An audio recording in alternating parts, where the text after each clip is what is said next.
Les propos des cardinaux entrent dans la mission cardinale. Étant assistants du pape, la question de leur poursuite devrait plutôt interroger le droit international. Ces propos sont de maître Armand Lokeka, juriste. Un problème purement délicat qui tient lieu d'interroger le droit interne et international et ce que nous appelons les immunités pénales internationales et nationales, que bénéficient ce qu'on appelle les immunités papales, parce que les cardinaux sont des assistants du pape et qui sont délégués par le pape comme le représentant de son bureau dans les États membres catholiques, qui sont dirigés par le Vatican.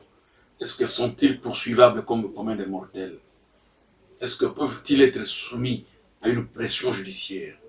Parce que les propos, entre parenthèses, entrent dans la mission pastorale ou cardinale. Il ne tient pas les propos comme un citoyen congolais simple. Logiquement, une plainte devrait plutôt être déposée au canonat où les cardinaux sont censés répondre. Quelle est la juridiction compétente pour attendre le cardinal? J'aurais bien voulu qu'une plainte soit déposée au canonat, c'est-à-dire dans la juridiction canonique, puisque le pape a violé les dispositions de sa mission, ou le cardinal a violé les dispositions de sa mission.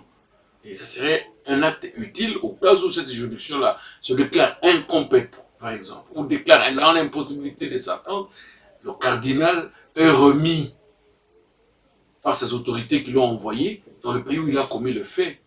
À ce professionnel de droit de poursuivre que les cardinaux sont couverts d'immunité qui ne les laisse pas à la portée de n'importe quelle juridiction. Il est immunisé diplomatiquement. Il bénéficie des immunités papales. Ce sont des gens qui sont protégés par le droit pénal interne comme international. Le cardinal n'est pas quelqu'un que l'on peut arrêter et comme l'on pense, non.